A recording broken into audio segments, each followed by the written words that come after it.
Ladies and gentlemen, please welcome our next inductee, Lary Schulhof.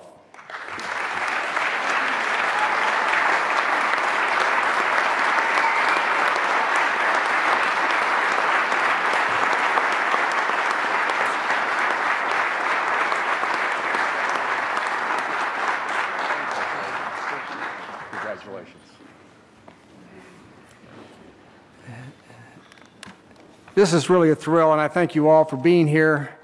And I especially thank the artist who gave me that beautiful head of hair.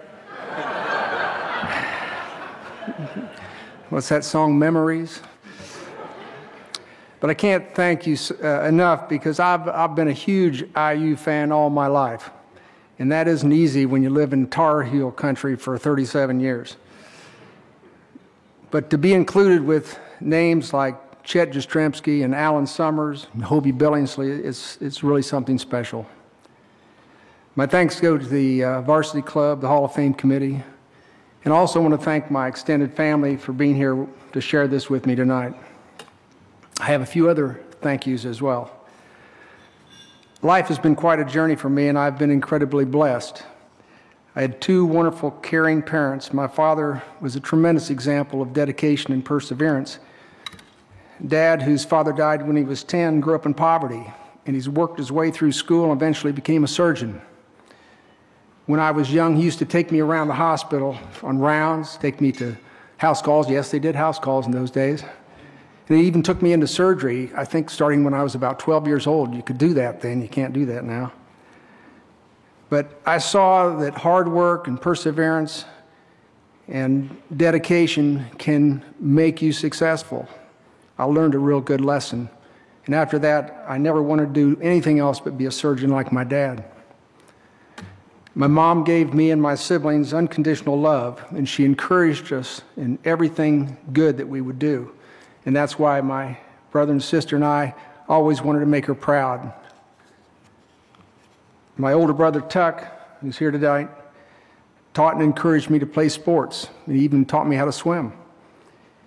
Even though he was several years older, he took me with him with his friends, 6 years older, and gave me a chance to play games with them, and he never failed to include me in those games.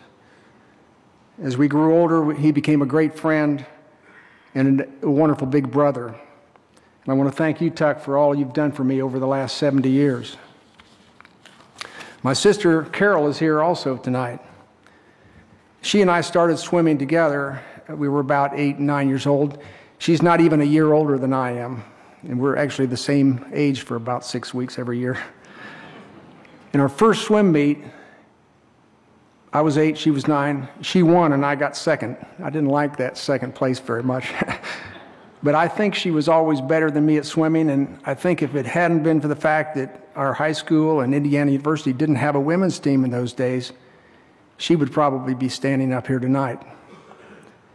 She was also a huge support for me in high school. Off-season, Coach Bob Korsgaard at Ball State gave me the keys to the pool so I could train, but I couldn't do it by myself. So she used to come day after day and sit up in the stands so that I could swim and train in the off-season. She's helped me in countless ways, and I want to thank you, Carol, for all that you've done for me over the years. In the early days of the councilman era, there was a gentleman named Dr. Miles Barton. He was instrumental in bringing Doc Councilman to Indiana University as our coach. He became one of our team's greatest supporters, but he always worked behind the scenes. He was finally honored in 1969, I'm happy to say, and given the IU Distinguished Alumni Service Award, and we'll always remember him as a great friend of Indiana University.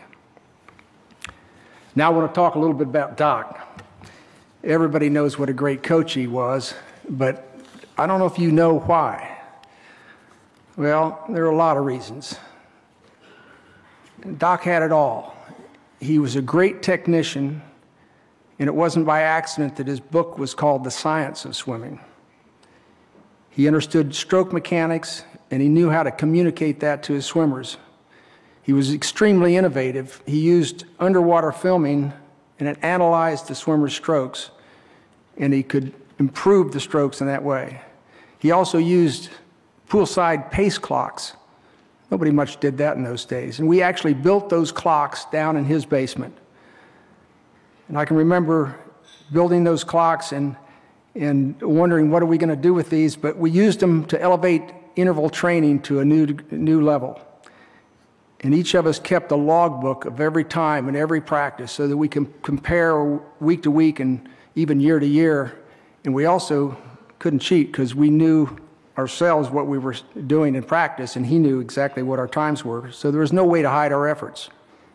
We also built barbells in his basement. We used number 10 cans, filled them with cement, connected them with steel rods. And then we also built a weight room, some handmade weights and weight equipment. Now you have to understand that in 1960, 64, when I was here, nobody used weights in swimming. It was frowned upon. It made you too bulky. You couldn't swim. And then there was his famous use of jelly beans. When you made your times in practice, he would toss you jelly beans for reward. I mean, we were suckers. I mean, we just swam so hard for those jelly beans. But he really had three other secret weapons. One was his ability to make every swimmer feel like you were his favorite, and he really wanted you to win the race. I think Alan and Chet, wouldn't you agree? I was so lucky, though, because I really was his favorite. His second secret weapon was Hobie Billingsley. Not only was he a great diving coach, but his divers made tons of points for us in meets. But he was also a huge cheerleader. His energy and humor brought tremendous enthusiasm to the entire team. Thank you, Hobie, for all you did. Now, his third and most important secret weapon was Marge. Marge Councilman, sitting out here tonight.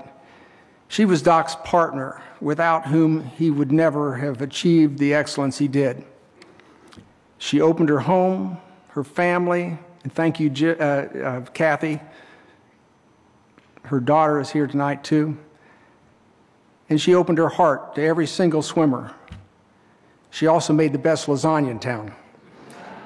But I can't thank you enough for being there for all of Doc's boys. Thank you, Marge.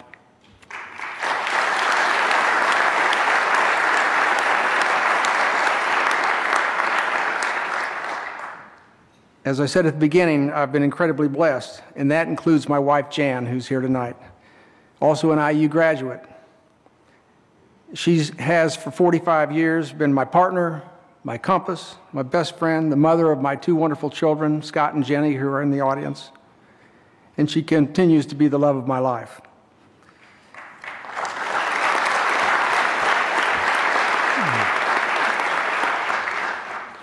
To become a member of the Athletic Hall of Fame, a university that I love, is truly a dream come true. Thank you so much.